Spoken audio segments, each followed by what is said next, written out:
కసాయి కొట్టుతో వ్యాపారం మొదలుపెట్టి కిరాయి కుండాల ముఠా నాయకుడిగా ఎదిగాడు. ఇప్పుడు ఎక్కడున్నాడు? సరే, సాయంత్రం లోపల లేపేద్దాం. వైజాగ్ హార్బర్ లో పట్టపక్కల ఒక మినిస్టర్ ని నరికి చంపాడు. హార్బర్ ని వాడి కంట్రోల్లోకి తెచ్చుకున్నాడు. పెడకల కోటయ్య పీకేగా మారాడు. అలాగే రియల్ ఎస్టేట్ బిజినెస్ లోకి ఎంటర్ అయ్యాడు. ఉన్న చెరువులు కుంటలన్నీ ఆక్రమించి బిల్డింగ్లు కట్టాడు. పీకే బిల్డింగ్ ప్రమోటర్స్ అయ్యాడు. అంచెలంచెలుగా ఎదిగి ఒక ఇండస్ట్రియలిస్ట్ గా మారాడు. సమాజంలో అంతస్తు ఎదగాలి, డబ్బులు బాగా సంపాదించాలి, అందుకు ఏం చేయాలో బాగా ఆలోచించి విద్యారంగాన్ని ఎంచుకున్నాడు. రాజకీయ నాయకుల్ని గుప్పెట్లో పెట్టుకుని ఆర్ట్స్ కాలేజ్ మొదలు మెడికల్ కాలేజ్ దాకా కట్టాడు.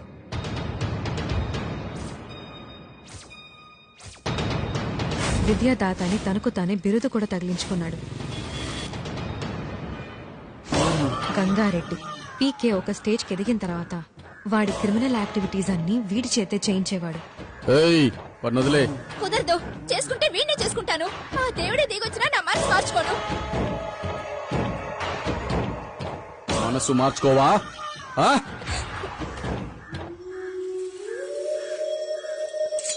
వాడితోనే బతుకుతావా? అయితే పో.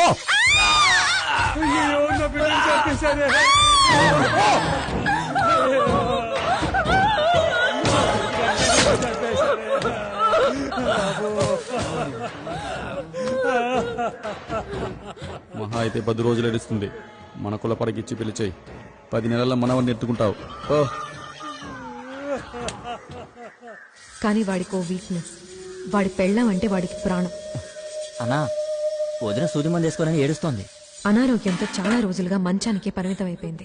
బంగారం, దానికి సూది మంది ఎంచుకో బంగారం, తగ్గిపోతుంది. నొప్పి తెలియకుండా చేస్తారు, తెలియదు కదా? తెలీదు. చెయ్యి. ఆగాగో. చెయ్యి. చేసావా? అయిపోయిందా?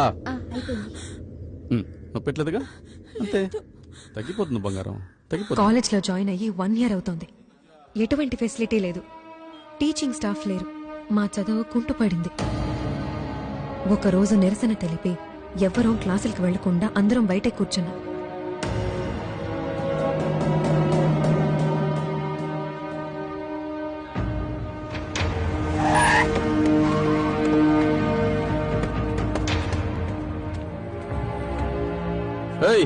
అందరు లేచి క్లాసులకు పోండి. క్లాసులకి పోండి. వెళ్ళండి. మీరెవరు?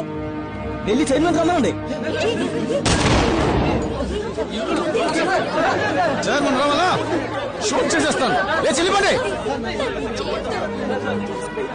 పోండి పోండి పోండి.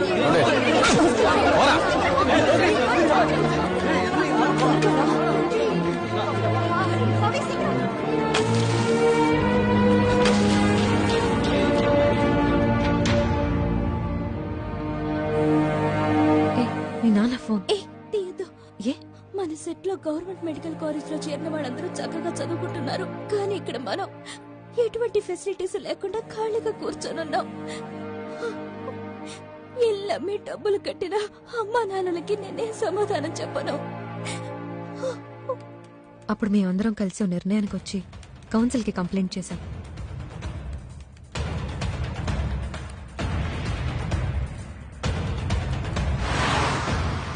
ఢిల్లీ నుంచి ఇన్స్పెక్షన్కి వచ్చారు. అదెలాగో చైర్మన్ కి తెలిసిపోయింది. తన ఇంజనీరింగ్ కాలేజ్ స్టూడెంట్స్ ని తీసుకొచ్చి అవుట్ పేషెంట్స్ వార్డ్ లో పడుకోబెట్టాడు. సార్ సార్ సార్ వదిలేండి సార్. ఎవర్రా నువ్వు? నేను పీకే ఇంజనీరింగ్ కాలేజ్ స్టూడెంట్ అండి. తలా 1000 రూపాయలు ఇచ్చి ఇక్కడ పడుకోమన్నారండి చైర్మన్ గారు. అందుకే 20 మంది ఇక్కడికి వచ్చామండి.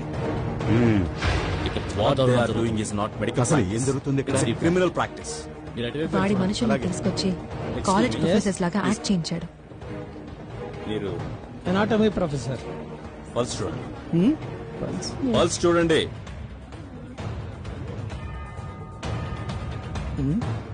చచ్చిపోయండి. ఏమంటున్నారు మీరు? అమ్మయ్యా, స్టెథోస్కోప్ ఆన్ చేయడమే తెలియలేదు. నువ్వు ఎనాటమీ ప్రొఫెసర్వా? ఎవరు నువ్వు? నేను పీకే గారి ఇంజనీరింగ్ కాలేజీలో ప్రొఫెసర్ని. ఒకరోజు డాక్టర్ గారు నటించమని పిలిచారండి. ఎంత ఇచ్చారండి? 5000 ఇచ్చారు సార్. అంతా కనిపెట్టేశారు. ఒక రోజుకి 300 మంది అవుట్ పేషెంట్స్ అయినా రావాలి, కానీ ఇక్కడ ముగ్గురు కూడా లేరు. రిక్వైర్డ్ ప్రొఫెసర్స్ లేరు, ల్యాబ్ ఫెసిలిటీస్ లేవు, కానీ అన్నీ ఉన్నాయని స్టూడెంట్స్ దగ్గర డబ్బులు తీసుకుని మోసం చేస్తున్నారు. అది కాదండి, అన్నీ సరి చేసేద్దాం. మీరే కొంచెం చూసి చేయండి. ఏంటి లంచమా? ఆల్రెడీ అడ్డమైన వాళ్ళకి ఇచ్చే ఈ సీటుకు వచ్చారు, ఇప్పుడు మాకు కూడానా? ఏంటి బెదిరిస్తున్నారా? మీ అప్రూవల్ క్యాన్సిల్ చేస్తున్నాం. రేయ్, కూర్చో. ఏంటి? కూర్చోరా. 200 కోట్లు ఖర్చు పెట్టి కట్టిన కాలేజ్ ని ఎలా కాపాడుకోవాలా అని ఆలోచించాడు. సెమిస్టర్ ప్రిపరేషన్ చాలా కష్టంగా ఉంది. అవునే, ఎలా కవర్ చేస్తారో తెలియడం లేదు. అసలు క్లాసులు జరిగితేనే కదా. హలో, అసలు నిన్న ఏంటి? ఇన్స్పెక్షన్కి వచ్చారు కదా, చూడండి ఏం చేస్తారు. వచ్చిన పని చూద్దామా? అన్నీ మనం అనుకునేదే కానీ ముందు బండి ఎక్కువయా బాబు, ఎక్కువ. మనం చదువుకునేది మనం చదువుకుందాం. పద.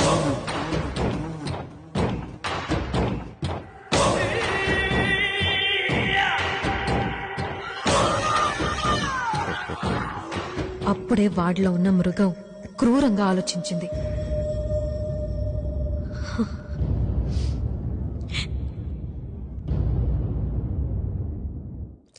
Yes, come in. Hey, you? ఓయ్, నువ్వు ఎక్కడికి ఎందుకు వచ్చావు? ఒంటరిగా చూసి డబ్బిస్తే తీసుకుంటావు అనుకుంటున్నావా? డబ్బు, ఇన్ఫ్లుయెన్స్ ఎంత ఉన్నా దొరకనే ఒక బహుమతిని మేము మీకు ఇస్తాం. మాకు అనుకూలంగా పనిచేయండి. ఏయ్, 1 minute. ఏంటది?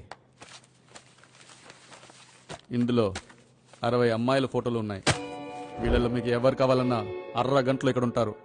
అంత 18-19 లోపు వాళ్ళే. అందరూ ఫ్యామిలీ గర్ల్సే. ఫ్రెష్. కూర్చోండి.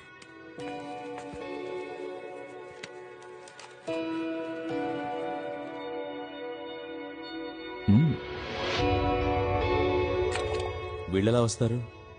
ఒప్పుకుంటారా? అది మాకు వదిలేండి. ఎవరికైనా తెలిస్తే? ఎవరికి తెలియదు.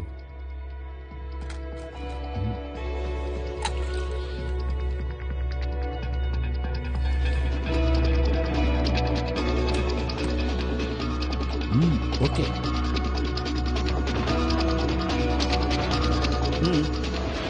ఆ క్వశ్చన్ ఆన్సర్ తెలియడం లేదే. ఇప్పుడు ముందు చెప్తాను. 11 అవుతోంది. కారిడార్లో నుంచి ఏంటా మాటలు? వెళ్ళి పడుకోండి. మనకు చెప్పి అది మాత్రం బిర్యానీ తిరుగుతుంది.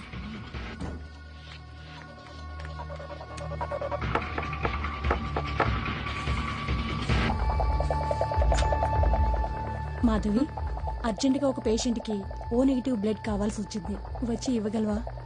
నాకు వైరల్ ఫీవర్, బ్లడ్ ఇవ్వకూడదు మేడం.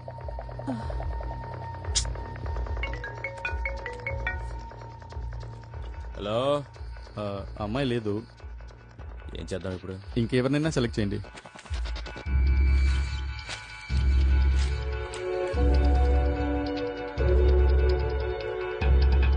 ఎం వైశాలి. మా స్టూడెంట్స్ లో ఇంకెవరికైనా ఓ నెగటివ్ బ్లడ్ ఉందని చెక్ చేశాను. అప్పుడే వార్డెన్ వైశాలిని తీసుకెళ్తోంది.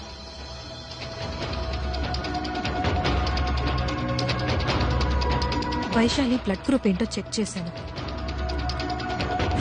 తంది బి పాజిటివ్. నాకు డౌట్ వచ్చింది. వెంటనే వెళ్లి గమనించాను.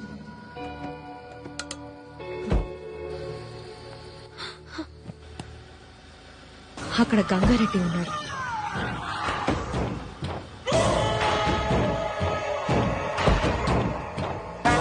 నాకేం చేయాలో ఏం తోచలేదు. వెంటనే వైశాలికి ఫోన్ చేశాను. స్విచ్ ఆఫ్ అని వచ్చింది. తెల్లారుజామునే నాకు ఫోన్ వచ్చింది. హలో,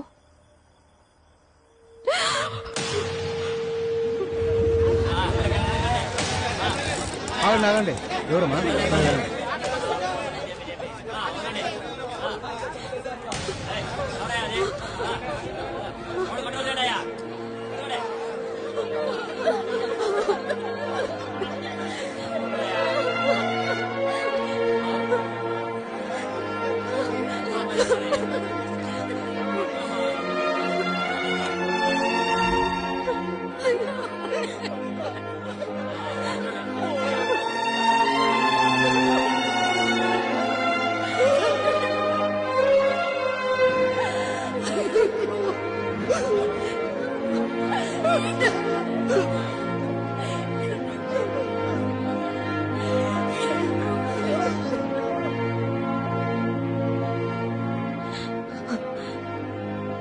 పోస్ట్ మార్టం రిపోర్ట్ లో అంతా మార్చేశారు.